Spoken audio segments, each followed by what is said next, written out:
राधे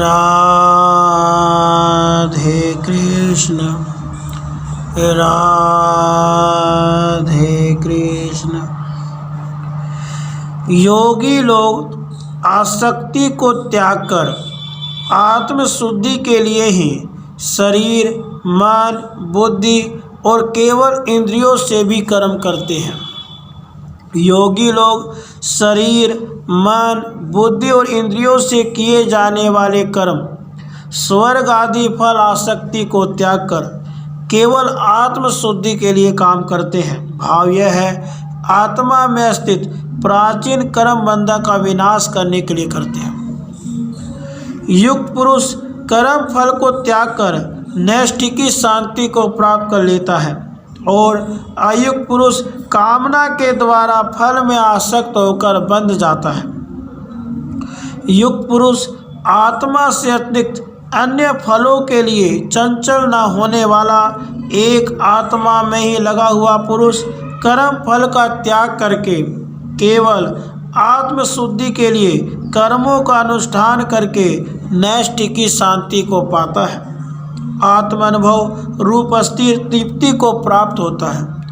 परंतु अयुक्त मनुष्य आत्मा से अतिरिक्त अन्य फलों के लिए चंचल रहने वाला, आत्म साक्षात्कार से विमुख मनुष्य कामनावश फल में आसक्त होकर कर्म करता है, हमेशा कर्म से बंधा रहता है, नित्य संसारी जन्म मरणशील बना रहता है। इसलिए यहाँ कहा गया है कि साधक को फल आसक्ति से रहित होकर इंद्रियाकार में परिणत प्रकृति में ही कर्मों का निक्षेप करके केवल आत्मा का बंधन काटने के लिए ही कर्म करना चाहिए। अब देहाकार में परिणत प्रकृति में कर्तापन के निक्षेप का वर्णन करते हैं।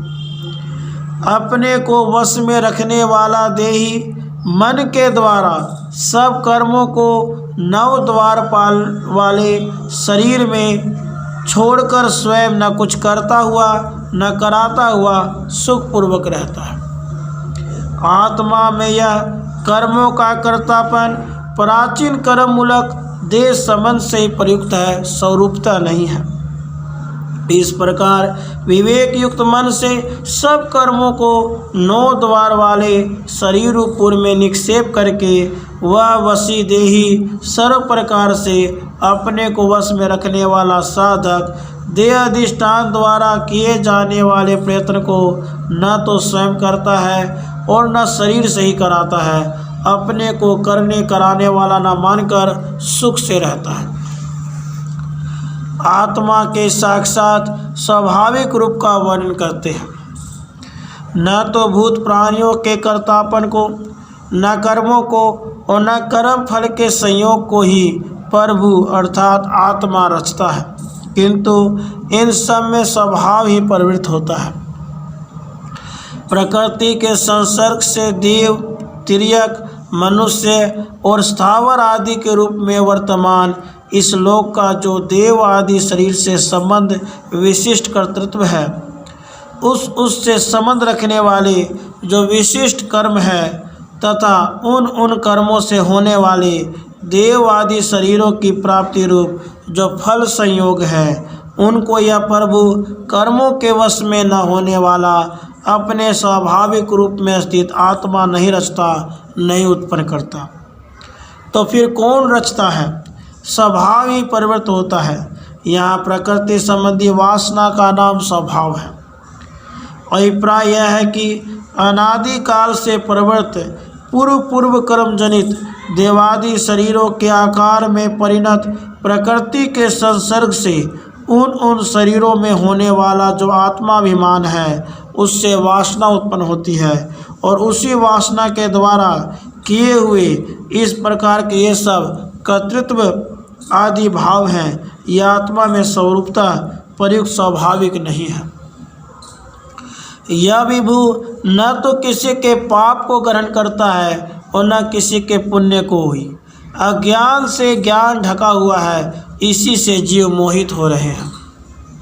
यह आत्मा किसी भी अपने संबंधियों के रूप में माने हुए पुत्र आदि के पाप को, दुख को ग्रहण नहीं करता। दूर नहीं करता और न किसी प्रतिकूल रूप में माने हुए विरोधी पुरुष के सुकृत सुख को ही ग्रहण करता है अर्थात दूर करता है, क्योंकि यह विभु है, किसी एक ही देश से संबंध रखने वाला नहीं है। देव आदि के शरीर रूप किसी एक विशेष स्थान में रहने वाला नहीं है, इसलिए वह न किसी का संबंधी है और न किसी का विरोधी। ये सब अनुकूल प्रतिकूल भाव वासना के ही रचे हुए हैं। इस प्रकार के स्वभाव वाली आत्मा में यह विपरीत वासना कैसे उत्पन्न हो जाती है, इस पर कहते हैं अज्ञान से ज्ञान ढका हुआ है। ज्ञान के विरोधी पूर्व कर्मों के द्वारा अपने फलों का अनुभव कराने की योग्यता संपादन करने के लिए इसके ज्ञान को आवृत संकुचित कर दिया गया है।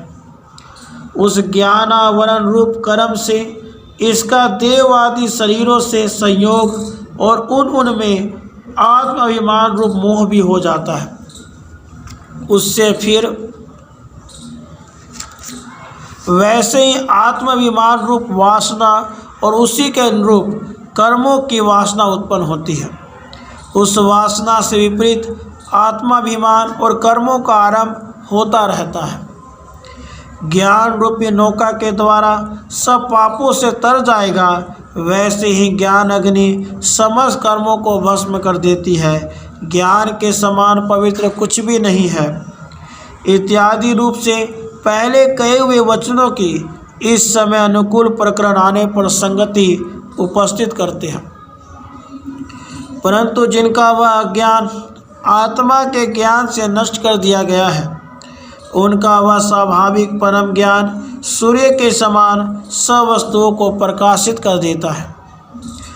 उपयुक्त स्थिति वाले समस्त जीवात्माओं में से जिन जिन जीवों का वह ज्ञान को ढकने वाला अनादिकाल से परवर्त अनंत कर्म जनित संशय रूप अज्ञान पूर्वोक्त आत्मा के यथार्थ स्वरूप के उपदेश से उत्पन्न प्रतिदिन के विशेष अभ्यास के कारण विधि को प्राप्त आत्म विषयक अत्यंत पवित्र ज्ञान के द्वारा नष्ट कर दिया गया है, उनका वह अपरिमित असंकुचित स्वाभाविक परम ज्ञान सूर्य के समान समस्त वस्तुओं को यथावत रूप से प्रकाशित कर देता है।